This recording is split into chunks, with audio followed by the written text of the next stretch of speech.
بسم اللہ والصلاة والسلام علی رسول اللہ، اما بعد۔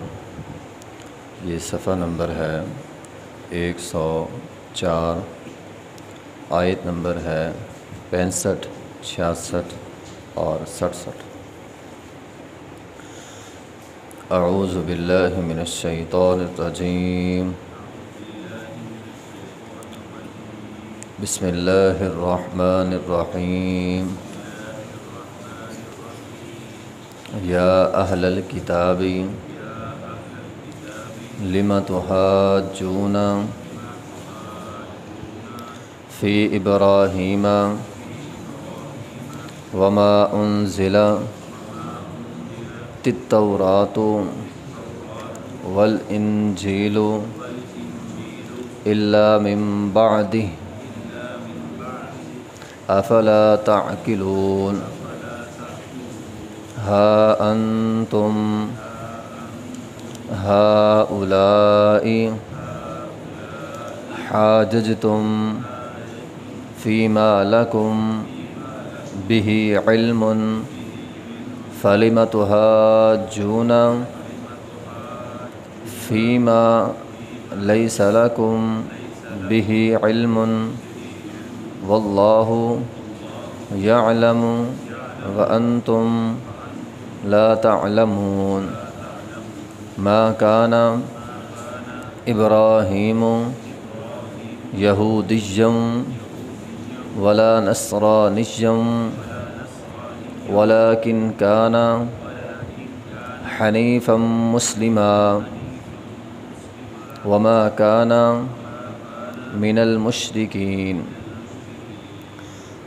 یا اہل الکتاب، اے اہل کتاب، لم تحاجون، کیوں تم جھگڑا کرتے ہو یا کس لیے تم جھگڑا کرتے ہو، فی ابراہیم علیہ السلام کے بارے میں، وما انزلت التوراۃ والانجیل، حالانکہ نہ تورات نازل ہوئی تھی نہ انجیل نازل ہوئی تھی، الا من بعدہ، مگر ابراہیم علیہ السلام کے بعد۔ اس وقت تو تورات بھی نہیں تھی، انجیل بھی نہیں تھی۔ افلا تعقلون، کیا عقل نہیں کرتے تم؟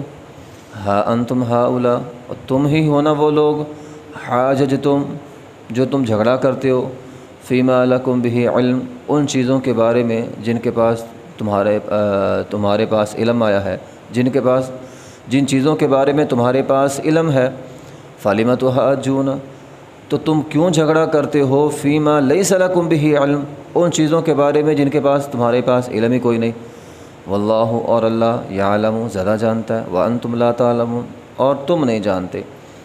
ما کان ابراہیم، نہیں تھے ابراہیم علیہ السلام یہودی ولا نصرانی، نہ عیسائی، ولکن کان حنیفا مسلما، وہ تو پکے مسلم تھے، یکسو مسلمان تھے، وما کان من المشرکین، اور وہ مشرکین میں سے نہیں تھے۔ ابراہیم علیہ السلام کے ذات کے متعلق یہودی، عیسائی، مشرک سارے ہی جھگڑا کرتے تھے۔ ہر کوئی یہ کہنا چاہتا تھا کہ ابراہیمی ہم ہیں۔ یہودی کہتے تھے ابراہیم علیہ السلام یہودی تھے اور ہم بھی یہودی ہیں۔ عیسائی کہتے تھے نہیں، ابراہیم علیہ السلام عیسائی تھے۔ جب یہودیوں نے اور عیسائیوں نے آپس کے اندر اس بارے میں جھگڑا کیا تو مشرک کہنے لگے ہم کون سا پیچھے ہیں، مشرکین مکہ، وہ کہنے لگے ہم بھی آل اسماعیل ہیں اور ابراہیم علیہ السلام کے وارث ہیں۔ اگر ہم ابراہیم علیہ السلام کے وارث نہ ہوتے تو اللہ ہمیں کعبے کا متولی نہ بناتا۔ کعبے کا متولی ہونا ہمارے ابراہیمی ہونے کی نشانی ہے۔ اب یہ ساری قومیں آپس کے اندر جھگڑا کرتی تھیں کہ سبھی اپنے نام کے ساتھ ابراہیم علیہ السلام کا نام لگانا چاہتی تھی کہ ہم ابراہیمی ہیں، ہم ابراہیمی ہیں، ہم ابراہیمی ہیں۔ اللہ رب العزت نے یہاں پہ اس بات کا جواب دیا ہے، فرمایا یا اہل کتاب، اے یہودیو، اے عیسائیو، لما تحاجون فی ابراہیم، تمہارا ابراہیم علیہ السلام کے بارے میں جھگڑا کرنا بنتا ہی نہیں ہے۔ کیوں؟ وما انزلت التوراۃ والانجیل، بھی جو تورات نازل ہوئی ہے، جو انجیل نازل ہوئی ہے، الا من بعد، وہ تو ابراہیم علیہ السلام کے بعد میں نازل ہوئی۔ یہودیوں، تمہاری کتاب تورات ہے جو ابراہیم علیہ السلام کے بعد نازل ہوئی ہے، عیسائیوں تمہاری کتاب انجیل ہے جو ابراہیم علیہ السلام کے بعد نازل ہوئی ہے۔ جب ابراہیم علیہ السلام تھے نہ تورات تھی نہ انجیل تھی، تمہیں کیسے پتہ چلا کہ وہ یہودی ہیں یا عیسائی ہیں؟ افلا تعقلون، عقل کوئی نہیں، بات سمجھ میں نہیں آتی تمہاری۔ ہا انتم ہؤلاء حاججتم فیما لکم بہ علم، جن چیزوں کا تمہارے پاس علم ہے تم تو اس بارے میں جھگڑا کرتے ہو۔ عیسیٰ علیہ السلام کا تمہیں بتلایا گیا ہے کہ اللہ کے نبی ہے، تم نہیں مانتے۔ تورات کے اندر لکھا ہے، تم نہیں مانتے۔ محمد رسول اللہ صلی اللہ علیہ وسلم کے بارے میں تورات کے اندر لکھا ہے نبی ہیں، تم نہیں مانتے۔ جن چیزوں کے بارے میں یا جن انبیاء کے بارے میں، جن شخصیات کے بارے میں تمہیں بتلا دیا گیا ہے تم تو ان کو تسلیم نہیں کرتے، جن کے بارے میں تمہارے پاس علم ہی کوئی نہیں تم اس بارے میں جھگڑا کر رہے ہو۔ ابراہیم علیہ السلام کے بارے میں تمہارے پاس علم ہی کوئی نہیں، تم ابراہیم علیہ السلام کی ذات کے بارے میں جھگڑا کرتے ہو۔ اصل میں یہ بات ہوتی ہے جب قوموں میں بگاڑ آتا ہے تو جہاں دین کا، جہاں مذہب کا حلیہ بگڑتا ہے وہاں پر جو تاریخی حقائق ہوتے ہیں اس کا حلیہ بھی بگڑ جاتا ہے۔ لوگ جو بگڑے ہوئے معاشرے کے، بگڑی ہوئی قوموں کے لوگ ہوتے ہیں، وہ جو تاریخ لکھی ہوتی ہے نا اس کو بھی کہتے ہیں بدل دو، اس کے اندر بھی بگاڑ پیدا کرتے ہیں۔ اور ہر بندہ جو تاریخ میں بزرگ ہستیاں ہوتی ہیں، بڑی ہستیاں ہوتی ہیں، ان کے ساتھ اپنا لیبل لگانا چاہتی ہیں، ان کے نام کے ساتھ اپنا نام لگانا چاہتی ہیں۔ بس کام جو کوئی نہیں کرنا ہوتا، بس بڑے بڑے لیبل لگا لیں، بس کافی ہیں۔ اب یہودی بھی، عیسائی بھی، سبھی اپنا اپنا دعویٰ کرتے تھے کہ وہ ابراہیمی ہے۔ آج کل آپ دیکھ لیں ہمارے اس معاشرے میں بھی وہی صورتحال اس وقت چل رہی ہے جو یہودیوں کے ہاں، عیسائیوں کے ہاں چلتی تھی، سیم وہی صورتحال ہے۔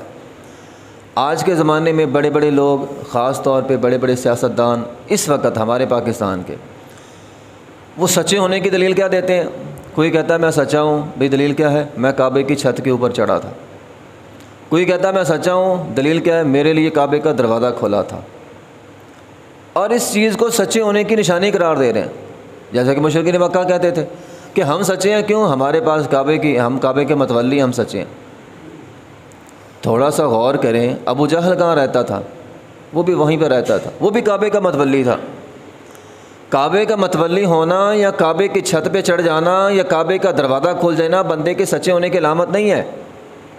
ٹھیک ہے، اللہ نے اسے موقع دیا ہے یا اللہ نے اسے یہ سعادت مندی دی ہے، لیکن لازمی نہیں بندہ بھی سچا ہو۔ اب تو ابو جہل بھی وہیں پہ رہتا تھا، کعبے کے اندر بھی جاتا تھا، کعبے کی چھت پہ بھی چڑھتا تھا، لیکن اس امت کا سب سے بڑا فرعون ہے۔ نبی علیہ السلام نے فرمایا تھا میری امت کا فرعون ابو جہل ہے۔ تو یہ بڑی بڑی چیزوں کا لیبل لگا کے بندہ سمجھتا میں سچا ہوں، اچھا کام جو مرضی کروں، ایک دفعہ کعبے کا چکر لگ جائے، حاجی صاحب بن جاؤں، بس میرے ساتھ تو سچائی کا لیبل لگ گیا ہے۔ حاجی صاحب ہونا سچائی ہونے کی علامت نہیں ہے۔ ہمارے معاشرے میں اس چیز کو علامت سمجھ لیا گیا، ایک حاج کر لو بس بندہ سچا ہو جاتا ہے۔ تو یہ چیزیں ایسی نہیں ہیں۔ سچا وہی ہے جو سچ بولے گا، دیندار وہی ہے جو دین پر چلے گا۔ بندہ دین پر چلے نا اور حج عمرہ کر کے یا کعبے کے اندر جا کے سمجھے بس میں ٹھیک ہوں، یہ میرے سچائی ہونے کی علامت ہے، تو ایسی نہیں ہے۔ آج کے دور میں بہت ساری ایسی خرافات اس معاشرے کے اندر موجود ہیں۔ ہمارے یہاں کیا ہوتا ہے، مثال کے طور پر بعض لوگ کہتے ہیں اچھا جی فلاں امام کی اگر بات نہیں مانی، یہ دیکھیں قرآن کیا کہتا ہے، یہ دوسری آیت میں، ایک بزرگ ہستی ہے، بڑی ہستی کیوں نہیں، چل صحیح معنوں میں بڑی ہستی ہے، لیکن وہ تمہارے دور کی ہے نہیں، یا تمہارے دور سے پہلے کی ہے۔ آج کے زمانے میں کیا ہوتا ہے، لوگ کہتے ہیں اگر فلاں امام کی بات نہیں نہ مانی تو جنت نہیں ملے گی۔ چار امام ہیں، ایک نہ ایک کسی نہ کسی کی بات ماننی پڑے گی تو جنت ملے گی۔ بھی جو اس امام سے پہلے کے مسلمان ہیں وہ کہاں پہ جائیں گے؟ اگر معیار یہ بنانا ہے کہ فلاں امام کی بات ماننے سے ہی بندے کو جنت ملنی ہے، جو ابو حنیفہ سے پہلے کے مسلمان ہیں وہ کہاں پہ جائیں گے؟ یا ہمارے معاشرے میں لوگ کہتے ہیں فلاں بزرگ علی حجویری کو داتا مانو گے تو ہی کامیابی ہے، جو علی حجویری سے پہلے کے مسلمان ہیں ان کا کیا بنے گا؟ وہ کہاں پہ جائیں گے؟ موسیٰ علیہ السلام نے جب بنی اسرائیل کو بات سمجھائی تھی، توحید سمجھائی تھی، اصل بات تو توحید کی ہو رہی ہے نا، پچھلی آیت کے اندر بھی توحید کی بات ہے، یہاں بھی آگے ابراہیم علیہ السلام کے بارے میں توحید کی کہا گیا وما کان من المشرکین، وہ مشرک نہیں تھے۔ بات تو اللہ تعالیٰ توحید کی سمجھا رہا ہے۔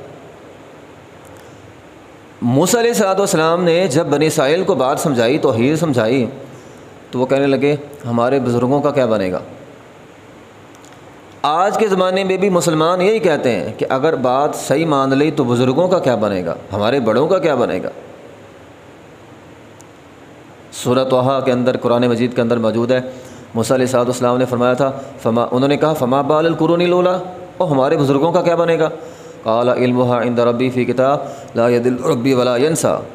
موسیٰ علیہ السلام نے فرمایا تھا بھائی بات سنو بھی دھیان سے، میں جو لے کر آیا ہوں وہ حقائق ہیں، یہ جو بیان کر رہا ہوں یہ اللہ کا حکم ہے۔ بزرگوں کا کیا بنے گا، میرے رب کے پاس ایک کتاب ہے نامہ اعمال، اس کے اندر تمہارے بزرگوں کا نام لکھا ہوا ہے۔ اگر وہ سچے تھے تو سچے لوگوں میں لکھا ہوا ہے، اگر وہ برے تھے تو اللہ تعالیٰ نے انہیں برے لوگوں میں لکھا ہوا ہے، ان کا معاملہ ان کے رب کے پاس ہے۔ یہی بات آج ہم کہتے ہیں۔ ہمارے پاس قرآن موجود ہے، ہمارے پاس نبی علیہ السلام کی حدیث موجود ہے، ہماری ذمہ داری بنتی ہے قرآن پر چلیں، حدیث پر چلیں۔ جو رہے ہمارے بزرگ یا ہمارے بڑے، اللہ تعالیٰ کے پاس ان کا علم ہے، اللہ بہتر جانتا ہے، اللہ نے ہم سے پوچھنا ہی نہیں ہے۔ ہمارے ہاں مسلمانوں میں ایک خاص لوگ ہیں، بات آگے مثال ہے، معاملہ ہے حضرت حسین کا یزید کا۔ اب یہ لڑائی بعد میں ہوئی ہے، حضرت حسین کو ان کی شہادت ہوئی، واقعہ کربلا ہوا، یہ بعد میں ہوا ہے۔ اس واقعے کی آڑ میں جو اس سے پہلے 3 خلیفہ ہیں، ان کو یا تو ان کا انکار کر دیا جاتا ہے یا ان کو مجرم سمجھا جاتا ہے۔ آپ مجھے بتائیں ابو بکر صدیق رضی اللہ تعالیٰ عنہ کا واقعہ کربلا سے کیا تعلق ہے؟ وہ تو کوئی تقریباً اس 70 سال پہلے ہی فوت ہو گئے تھے۔ جو بزرگ ہستیاں ایک واقعے ہونے سے پہلے ہی فوت ہو گئی ہیں، وہ اس واقعے کی کیسے مجرم ہو سکتی ہیں؟ واقعہ کربلا کی آڑ میں ہی حضرت عمر رضی اللہ تعالیٰ کا انکار کیا جاتا ہے، واقعہ کربلا کی آڑ میں حضرت عثمان غنی رضی اللہ تعالیٰ کا انکار کیا جاتا ہے۔ نعوذ باللہ ثم نعوذ باللہ، بعض لوگ تو ان کو صحابہ ہی تصور نہیں کرتے، وہ کہتے ہیں یہ اسلام سے پھر گئے تھے۔ اب واقعہ کربلا کی آڑ میں بہت سارے اصحاب کا اور ایسے اصحاب کا انکار کیا جا رہا ہے جن کا اس واقعے کے ساتھ تعلق ہی کوئی نہیں۔ اصل میں تاریخی حقائق جو ہوتے ہیں نا، ان کا انکار کرنا بھی بہت بڑا جرم ہے۔ جو سچائی ہے اس کو تسلیم کرنا چاہیے۔ جو وہاں پہ جرم ہوا، جنہوں نے کیا، مجرم وہ لوگ ہیں، نہ کہ وہ ہستیاں جو ان سے پہلے جا چکی ہیں، جن کا ان واقعے کے ساتھ کوئی تعلق ہی نہیں ہے۔ تو اللہ تعالیٰ فرما رہے ہیں ہا انتم ہؤلاء حاججتم فیما لکم بہ علم، جو تمہارے پاس علم آیا ہے اس پہ تم جھگڑا کر رہے ہو۔ ایک چیز کے بارے میں تم جانتے ہی نہیں ہو، اس کے بارے میں جھگڑا کیوں کرتے ہو؟ واقعہ کربلا جو ہوا سو ہوا، جو مجرم ہے وہ مجرم ہے ہی ہے۔ جو ہستیاں، جو بزرگ پہلے آ چکے ہیں، ان کو تو ہم مجرم نہ سمجھے کم از کم۔ جو اس دور کے ہیں وہ مجرم ہیں، جو زمانے سے پہلے کے ہیں وہ مجرم کیسے ہو گئے؟ تو جن کا تمہارے پاس علم نہیں ہے وہ ان کے بارے میں جھگڑا کیوں کرتے ہو؟ تو واللہ یعلم وانتم لا تعلمون، اصل حقائق اللہ جانتا ہے، تم نہیں جانتے۔ واللہ یعلم وانتم لا تعلمون۔ ہاں رہی بات تمہاری ابراہیم علیہ السلام کی ذات کے معاملے میں، تو یہ بات یاد رکھ لو، اصل بات تو وہی ہے جو اللہ جانتا ہے۔ تو اللہ تعالیٰ فرما رہے ہیں ابراہیم علیہ السلام کے بارے میں ما کان ابراہیم یہودی ولا نصرانی، میرا ابراہیم علیہ السلام نہ یہودی تھے نہ عیسائی تھے۔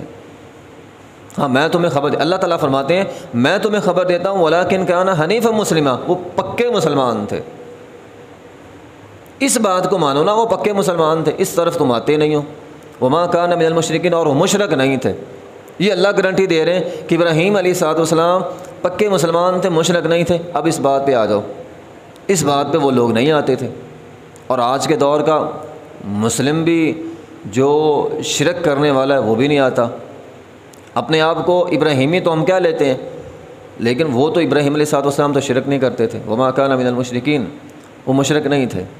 تو اگر ملت ابراہیمی پر چلنا ہے، ابراہیم علیہ السلام کے دین کو اختیار کرنا ہے، جس دین کے بارے میں ہمارے پیغمبر کو بھی حکم ہوا فاتبع ملت ابراہیم حنیفہ، اپنے باپ ابراہیم علیہ السلام کے نقش قدم پر چلنا ہے، تو اس کے لیے کم از کم موحد ہونا تو ضروری ہے، کم از کم شرک سے بچنا ضروری ہے۔ جو بندہ شرک سے نہیں نہ بچ سکتا، جو بندہ شرک سے نہیں بچ سکتا وہ ابراہیمی نہیں ہو سکتا. تو ما کان ولکن کان حنیفا مسلما وما کان من المشرکین. یہاں بات یہ ہے کہ ہم سب مسلمان ہیں. اصل چیز یہ ہونی چاہیے کہ ہم مسلمان ہیں. دیکھیے جتنی بھی جماعتیں ہوتی ہیں، جتنی بھی پارٹیاں ہوتی ہیں، جتنے بھی یہ فرقے ہوتے ہیں، زیادہ سے زیادہ میں یہ سمجھتا ہوں یہ تعارف کے لیے ہونے چاہیے. یہ ہمارا عقیدہ نہیں ہونا چاہیے. ہمارا عقیدہ ہم مسلمان ہیں، مسلمانوں والا عقیدہ ہونا چاہیے ہمارا. دین کے معاملے میں جماعتیں پیچھے ہونی چاہیے، دین آگے ہونا چاہیے. ہمارے ہاں یہ بھی ایک غلطی ہو جاتی ہے کہ ہم جماعتوں کو یا پارٹی بازی کو آگے لے آتے ہیں، دین کو اٹھا کے پیچھے رکھ دیتے ہیں. ہمارا کسی بھی جماعت کے ساتھ تعلق ہو، جب بات دین کی آ جائے جماعت پیچھے ہے. اللہ اور اس کے رسول کا حکم آ گیا. اللہ اس کے رسول کے حکم کو اگر ہم پیچھے کریں گے، اپنی جماعت کو آگے کریں گے، پھر تو نقصان ہے. یہی کام یہودی عیسائیوں نے کیا تھا. یہودی کہتے تھے یہودیت آ گئے، عیسائی کہتے تھے عیسائیت آ گئے ہے، مشرکین مکہ کہتے تھے ہم آ گئے. اللہ کا دین پیچھے رکھا ہوا تھا.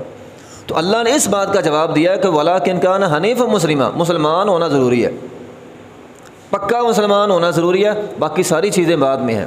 اگر کوئی بندہ پکا مسلمان نہیں، اپنا لیبل چاہے جس مرضی جماعت کے ساتھ لگا لے، جب اگر وہ پکا مسلمان ہی نہیں ہے تو وہ کامیاب نہیں ہے. تو یہ اللہ تعالیٰ نے یہاں پہ فرمایا ہے کہ نہ وہ ابراہیمی تھے یا یہودی تھے، نہ عیسائی تھے، وہ تو پکے مسلمان تھے. تم بھی پکے مسلمان بن جاؤ. وما کان من المشرکین، وہ مشرک نہیں تھے. تو ہمیں بھی شرک سے بچنا چاہیے اور پکا مسلمان، موحد مسلمان بننا ہے. وآخر دعوانا الحمد للہ رب العالمین.